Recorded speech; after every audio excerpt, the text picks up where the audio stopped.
All right. Well, welcome to the podcast. How are you doing?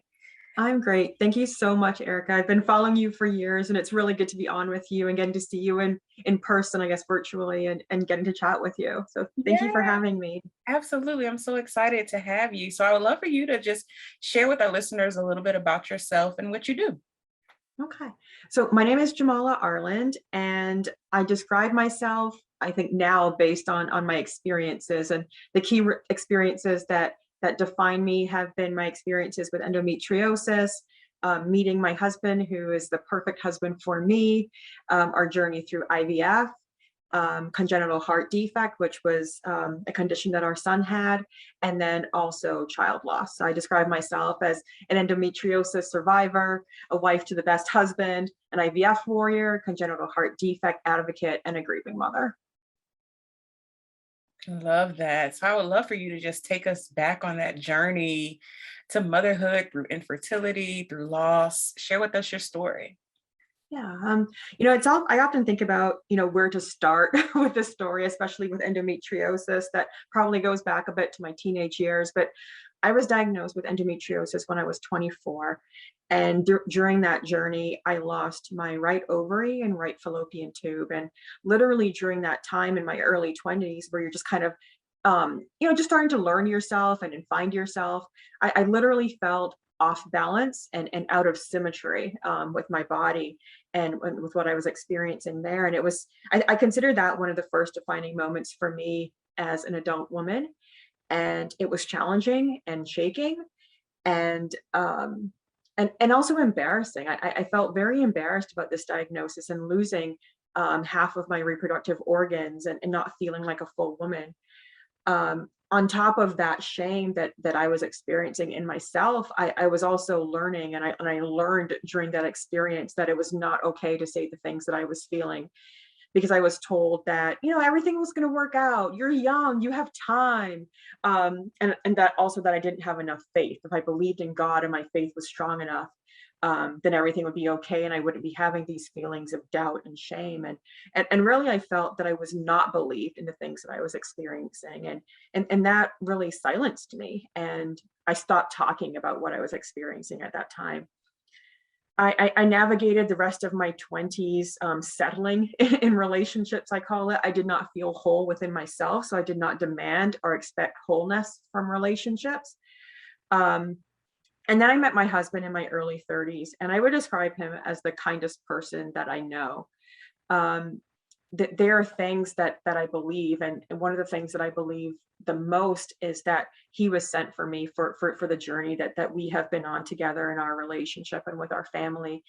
And we knew we wanted children, and by the end of our first year of marriage, we were on the fast track to IVF. No medicated intercourse cycles, no Clomid cycles, no IUIs, just go straight to IVF. And we did 6 IVF cycles with 2 clinics.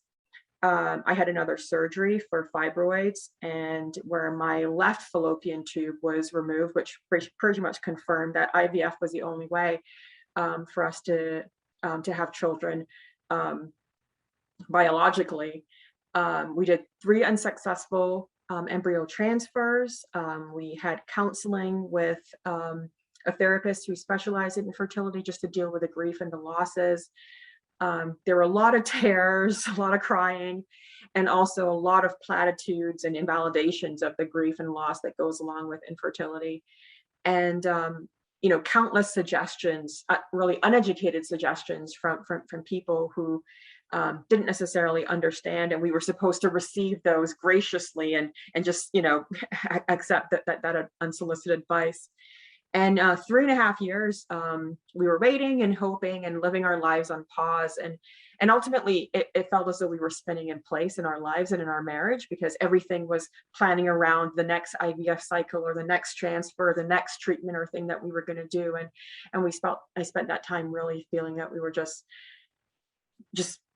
like on a hamster wheel of being in place.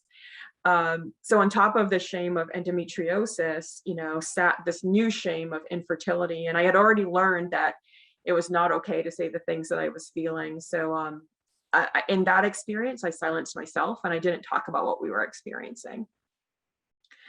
In June 2019, we did a transfer with the last embryo that we had, and it really felt different. That transfer felt different. I felt that this was going to be it. This was our baby, and that was confirmed on July 5th. I was confirmed that I was pregnant on July 5th, 2019. And I started writing to my son on July 7th of 2019, 2 days after that confirmation of that pregnancy.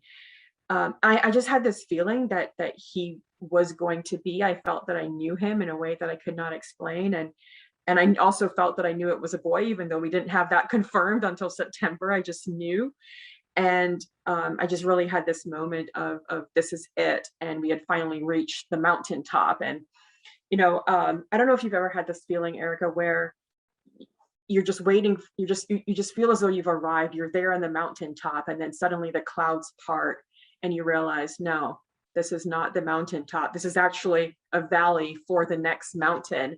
And you just kind of realize that there's just more laying ahead for you to traverse. And we had traversed endometriosis and infertility, and finally we were pregnant. And I just had this feeling of waiting for that next shoe to drop, in a way. And the first part of my pregnancy, I was very connected to my son and connected to him, and the relationship that I was building with him and with my husband. But it felt very, very tenuous, like it was very easy for it to break, and it was very fragile what we were holding on to. And finally, at 19 and a half weeks, we announced our pregnancy publicly on social media, to fanfare of how much we deserve this, and how deserving we were for this gift. And a week later, the clouds parted, and that next mountain revealed itself in our anatomy scan. I remember it very clearly, and all the dates kind of stick in your mind when you kind of go through a traumatic experience. It was October 24th. We had our anatomy scan at 20 weeks, and our son was diagnosed with a congenital heart defect. And during that experience, like I had never heard of congenital heart defects before, and learning that it's the most common birth defect, and also the most common cause of infant death from a birth defect. And then I was just suddenly hit with this reality that our son could die, and that was just something that, even being in the infertility community for a while, I was very aware that children die. But suddenly having this awareness that my child could die, it's a very different feeling than just, it wasn't general anymore. It was me, it was my son. And I just couldn't reconcile the diagnosis with this vibrant, happy, kicking baby boy inside of me. Like, he was just the happiest little boy. So on top of the shame of infertility and endometriosis, I had this fear that, if I talked about what was going on with this congenital heart defect, that people would blame me. It was my fault that this had happened to him, that I didn't deserve him after all, that I did all these things to bring him here, and I was not deserving. And that feeling very much reinforced what I had learned in my endometriosis and infertility journey, that it was not okay to say the things that I was feeling. And even more so, to say, I think my son is going to die, is not something that a mother can actually verbalize. Sometimes it goes through your head when you're having an experience, but to actually say that thing out loud, it's just a whole nother level of silencing that I had never experienced before in that experience of my son's diagnosis. We decided to name him Jasper. And Jasper means bringer of treasures. It's derived from one of the wise men who had brought Jesus frankincense. And Jasper very much is our greatest treasure. When I was pregnant, I read him a lot of stories. And his favorite was when I read him, and I still remember kind of the reaction that I would get from him when I read different stories. I read him the story about, when Jesus said, "Bring the little children onto him," and he was just so happy and excited when I told him that story about Jesus and how Jesus loved little children. And I knew in that moment that he knew Jesus and that he was really excited about Jesus. Um, he was born at 34 weeks and 3 days on February 5th, 2020, and he died in my arms on February 6th, 2020. Um, and that was the hardest 30 hours that I've ever experienced. And that moment of, in that time of holding him and watching him die, I think was the hardest thing that I've ever been through and seen. People talk about, somebody had a peaceful death. And I really don't understand that because, in my experience there, holding him, watching him die, it did not feel peaceful to me. um, I do hope that he felt peace and new love in that moment. Um, and when I think back on it, I think about things like, wishing very much that I could have saved him from the pain that he experienced in his short life. But I also have the realization now that he lived a whole life, and he didn't have all the his life experience didn't have all the aspects that come with from living a long life, but he had all the emotions of living a whole life. And I recently was reading Glennon Doyle's Untamed, and in that book, she says the truest, most beautiful life never promised to be an easy one, and he had a true and beautiful life. And that's something that I think about, like all the experiences that he had. And as much as a mother, wishes she can take pain from her child, that is what makes life whole. And I know that in those 30 hours, he had a lot of experiences. He experienced love. I'm sure there were points where he was scared. Um, but the thing that I just hope most is that he just knew that his dad and I, that we were there and that we loved him very much, and we love him very much still. And Jasper had a congenital heart defect that was considered operable. I remember the doctors saying, "Don't worry, we can fix this." And thinking back now of what does that mean to fix something, and even just thinking about that, like the idea of what he would have experienced had he lived and had his CHD surgery. Kids who have congenital heart defects deal with so much developmental delays, other birth defects, just the implications and impacts from multiple surgeries. And we later found out that Jasper had a genetic mutation that's quite rare. That ultimately that was the cause of his death, and his lungs were very undeveloped, and that's why he did not survive. I often romanticize what life might have been like, had he lived, and parenting a medically fragile child, and that experience in itself, I imagine is not easy. And sometimes I think too, when people say things very nobly when they're pregnant, when someone asks, "Do you want a boy or a girl?" and they say, "I want a healthy baby. As long as the baby's healthy, I don't care." And that's a very noble thing to say. I don't care as long as they're healthy. And I just say to myself, like, I just want him. Like, I just want him. Like, however he was going to be, however he was, whoever he was, um, I just want him, and I just miss my son. So that's just like one thing that I think about often. So that's just like that's just our story. No, obviously I can relate to you with I know you that can. Yeah. sentiment of wanting a healthy baby. And I always question people back when they say that, because I'm like, well, what if the baby was not healthy? Exactly. You would still love them the same. You would still find things about them that you can brag about and show and understand and try to normalize. So Mhm. yeah, my sentiments with you on that, and Yeah. understanding all that you have gone through to journey to this point. With endometriosis, going through infertility, all those IVF treatments, losing, part of your reproductive health, your reproductive health system. And then, going to the hospital and leaving empty handed, Yeah. um, no parent should ever have to travel through that journey. But I thank you for your bravery for sharing your experience. I think that a lot of the listeners and those who are watching will definitely understand what that feels like, especially those who have gone through a NICU experience with a baby who passes away in the NICU Yeah.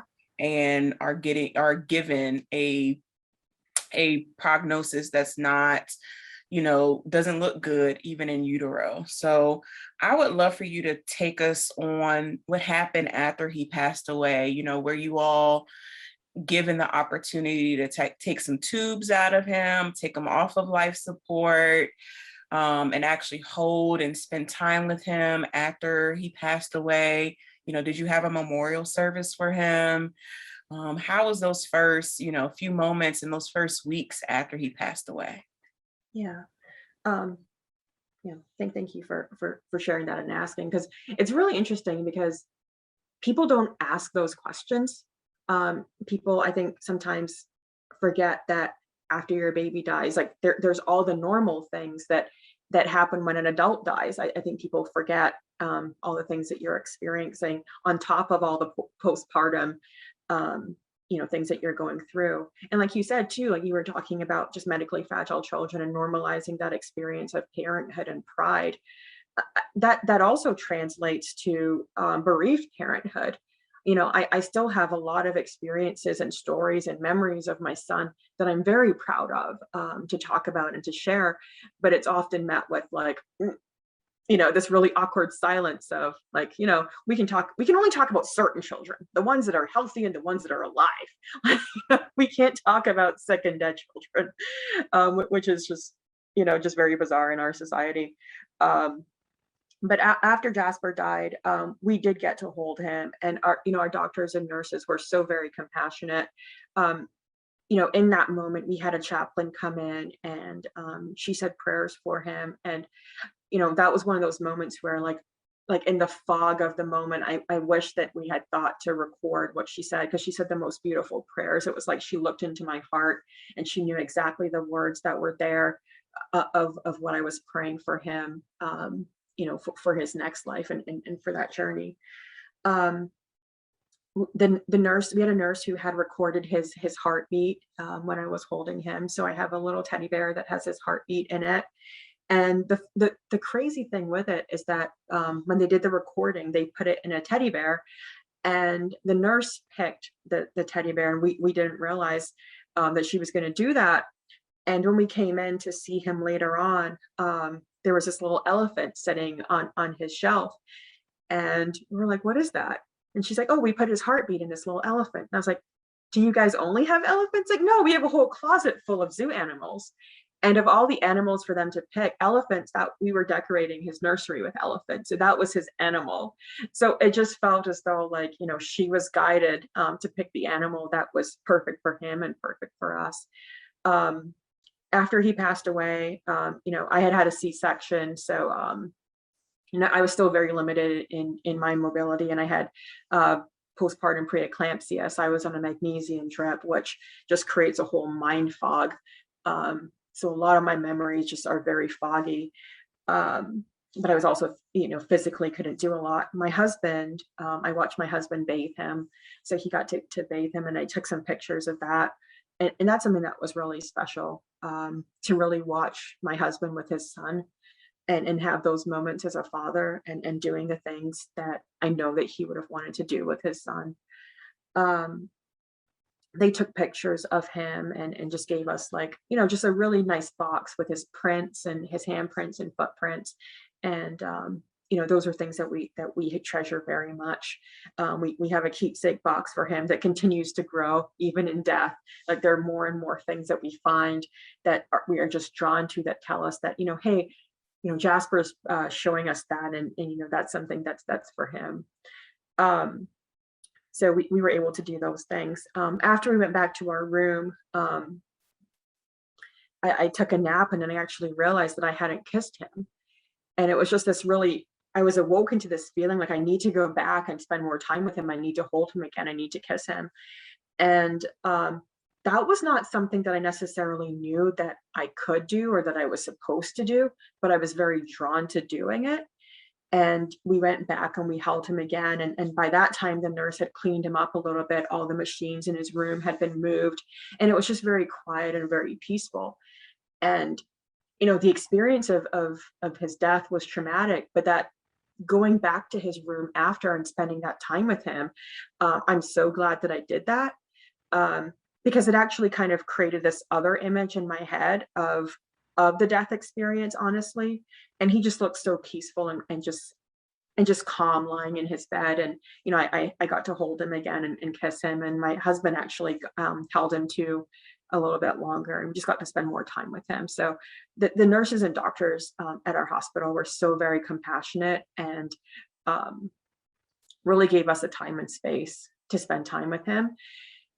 It was February 2020 when he was born and died, so right at the beginning of a global pandemic. So the world really shifted in terms of what we felt that we could do. My husband felt very strongly that he did not want to have a funeral. He felt that he wanted to celebrate our son's life, and he didn't want people. The word he actually used was pity. He did not want to feel pity from people um, about our son. He wanted to celebrate him and have a good experience in his death, and really bring meaning. And we had been planning to do this walk for Mended Little Hearts of Central Virginia in April. And so what we decided to do was a couple things. We did a t-shirt campaign on Bonfire to raise funds for the Children's Hospital where he was staying in. And we raised about $20,000 through our t-shirt campaign to donate to the Children's Hospital. And at the Children's Hospital, we're actually going to be having a playroom in a new hospital, the new tower of the hospital that they're building that'll come in 2023 that will be named after him. So it'll be Jasper's Playroom. And with Mended Little Hearts, we raised another $20,000 to donate to Mended Little Hearts of Central Virginia for the walk. And the walk did not happen. It was virtual. So it was a virtual walk. So it was a little bit different than being able to get together in person. But a lot of our friends and family still walked and sent us pictures. And we walked with very close friends of ours. And they had a really great online ceremony that honored him because we were the #1 fundraisers for the walk. So he got a lot of airtime and attention, which was really awesome. The hospital also did a memorial service. They do 2 memorial services a year virtually. So we participated in that. So I feel like a lot of our grief experience has been, in the midst of a global pandemic. And in some ways, I feel like our experience of grief was also while everybody else in the world was grieving. And in some ways, I do feel sometimes that we got lost in the shuffle. Just in terms of like some of the supports and stuff like that usually happen. And I know a lot of people have experienced that in this pandemic too. But it was just a very different experience. We didn't have a funeral, but just I've been finding different ways over the last 20 months to honor him and to bring awareness to congenital heart defects and stuff like that. Love that. I love the idea of Jasper's Playroom. That's Mhm. going to be so amazing. One of Yeah. those things. Yes, that's so awesome. I'm so happy that you all are continuing to really put the information out there about Yeah. congenital heart defects and really advocating for your son and keeping your son's memory alive by Yeah. doing all the work that you're doing. So it's so commendable and I absolutely love it. Definitely something to continue to support. So how can, for folks who are listening or watching, how can they contribute to Jasper's Playroom? Oh, that's so kind. So his playroom will be at the Children's Hospital of Richmond. So they're they have their the website for the fundraising. So if you go to their website, Children's Hospital of Richmond, and donate, you can add in the note Jasper's Playroom. Perfect. Yeah. So it's been, a full year since all of this, a little bit, almost going on 2 years since you've gone through this such traumatic experience. How do you feel like you've gone through your own grief journey? How have you used any other tools? Obviously you listen to the podcast, but Yeah. have you listened to, read books or listened to other podcasts, um, participated in like group therapy or with a therapist? Tell us, how have you, what is your modality for going through grief and healing? Yeah. For me, like I jumped head first into grief. I've become a student of grief, and it's just kind of been my way of um, searching for understanding, I guess, in things that I know that I will not find understanding for in books or in this life, really, but just searching and just being on that journey um, of embracing grief, because I think grief very much is it it's me loving my son. Grief is also me living my life fully, and grief is living. I believe that grief is something to be experienced. It is very much part of the fullness of experiencing life and also living life whole. And since my son died, very much has been important to me to live my life whole, because you know it, again, it's just the way that I live for him and live with him, and continue his memory. um and in child loss, I have felt very much that I have unlearned a lot of the lessons that I learned in infertility and endometriosis. I speak my truth. I am loud. I'm very vocal about my grief, and I think in some ways, for people that had seen me silent for so long, some people don't necessarily understand it. Some people don't necessarily appreciate it. But I'm living for me. I'm living to honor myself. I'm living to honor my son and my husband and our experience. And, really that's the most important thing. And this is me. I'm a griever. And, that's a big part of who I am. And I think that's very much a part of, living the wholeness of life. Um, like I said, I read a lot. One of the first books that I read in grief was "It's Okay That You're Not Okay" by Megan Devine. And from there, I found her writing group. She does an online 30-day grief writing group, Writing Your Grief. And I did that in March of 2020. And that was such a powerful experience for me. Like, writing has always been an important outlet. Even as I didn't verbalize things that I was feeling in endometriosis and infertility, I would write a lot and journal, and I kept a blog. And, having that experience to share my writing with other grievers and have people mirror my words back to me, and also mirror my feelings back to me and say, yes, that's true. I see that. I believe that it's real. It's valid. Was such a powerful experience, going through that course. In that course, I also met the person that I believe that Jasper sent for me to be my companion in grief. And that was, there was another bereaved mother in the group. Her name is Samantha, and her son Reed died in December of 2019. And, the experience of meeting her and journeying through those 30 days in the writing group was just so powerful. And we've become friends since. And we very much believe that Reed and Jasper are responsible for connecting us, and that they are best friends, and wherever they are, and they wanted us to have each other here. And really from that experience, it was really very much about learning about the importance of grief community and friendship in grief, and also the mutual sharing of pain. Um, it's in a way that where you have the 1+1 of grief, and somehow you lift each other together, and it's lighter than two, with that coming together and that sharing of pain. And I very much felt that in that group. I've also read another book that's been really powerful for me, was Shelby Forsathia's Permission to Grieve. And it's very much about just owning that grief, and how much grief is a part of life. And I've also done her online course, Life After Loss Academy. I have a local grief counselor that I've been seeing for the last 20 months, and she's been a huge supporter. Um, the shirt that I'm wearing, it's from Hayden's House of Healing, and it's a they host grief retreats. They're in New Jersey, and I attended a weekend grief retreat for bereaved parents, and it was just such an experience of openness. Like, I walked through the doors of that house, and the tears just started coming down my face. So I just had this release, um, by entering that space, and just having that weekend with other grieving parents, and talking about our children, finding different outlets for our grief through crafts and community.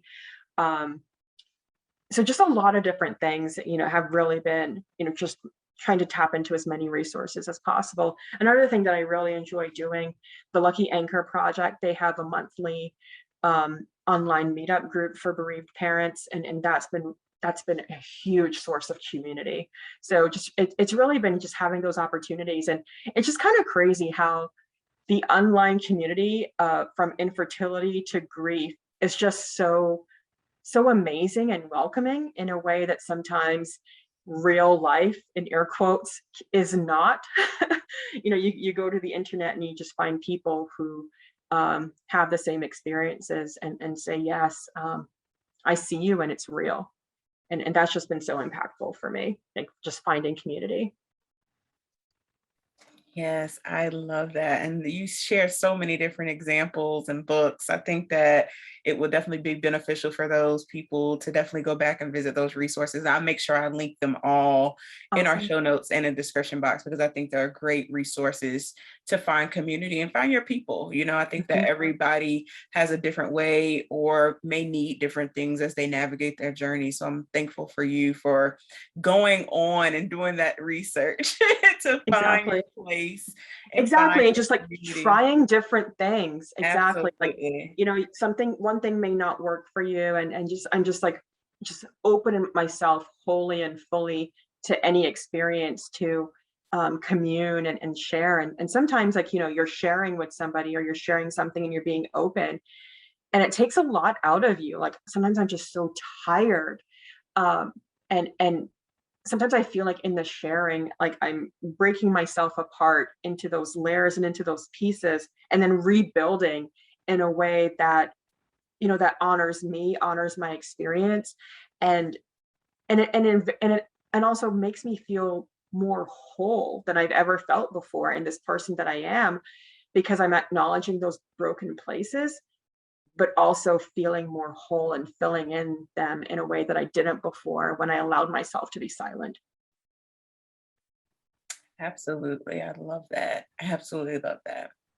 So I would love for you to leave our listeners with some encouraging words. Those who may be navigating through their own grief journey, may be going through IVF cycle right now, and those who may just be thinking about what the next steps are as they think about expanding their family and becoming mothers and parents. So, what encouraging words can you leave with our listeners? Yeah, I'm probably not the best person for encouragement, Erica. One of the things that that I will say, though, because I don't believe, in words like "don't give up, everything will be okay," because that's just not facts. And sometimes, you know what, the best thing for you to do is to give up, and it's not, and in that way, it's not giving up.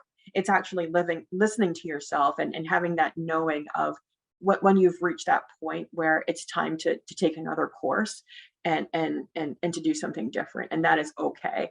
And just a terminology of "don't give up" just kind of makes you feel like, okay, well, if I've had enough, if I've come to the end of my road, that somehow that's not okay. And sometimes it is. So I just hope people, and I wish for people to find those places and find those people where you can be honest about what it is that you're feeling, and what it is that you need in your life, and what it is that you need next, and what that right thing is for you next. And and if you feel that that next thing is for you, the right thing for you is another cycle to keep going, to keep trying, then I wish you all the love, and all the best wishes in the world. And if not, then I just wish you happiness in whatever that journey may be, because this is hard stuff. And everything that you're feeling is right, it's true, it's real. And I guess the last thing that I would say is, I believe you, because that's something that I very much have wanted to hear in a lot of different experience, just to feel believed in whatever it is, that decision that you're making.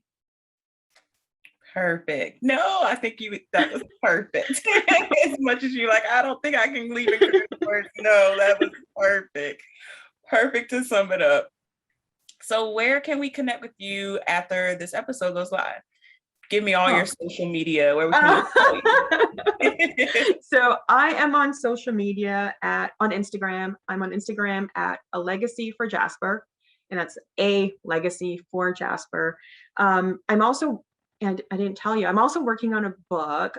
It's actually coming in February 2022. So my book will be available on my Instagram page, on Amazon, and other places where you get books. And what it is, it's a gift book. It's a companion book for bereaved parents, and it's really, it's a story, and it's the story of an experience through motherhood, through child loss, through connecting with children who have passed away, through a story of friendship, and it's really just, something tangible for bereaved parents to hold and to have. And my goal with the book is to donate all profits to um, institutions supporting medically fragile children and bereaved parents. So like Mended Little Hearts, like the Children's Hospital of Virginia and Hayden's House.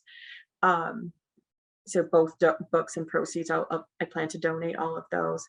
And, just to reach as many bereaved parents as possible. So, maybe Erica, like when it comes out, I could maybe something with you where I can kind of give you books so that you can share with your listeners and the community that you have built. Absolutely. So excited about that. And we definitely will keep in touch Yeah. when that book definitely goes live so we can promote it and people can get it into their hands. So thank you so much for being on the podcast and sharing your story with us.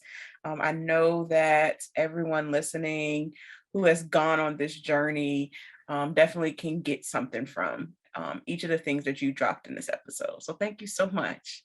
No, thank you. It was really great to talk to you.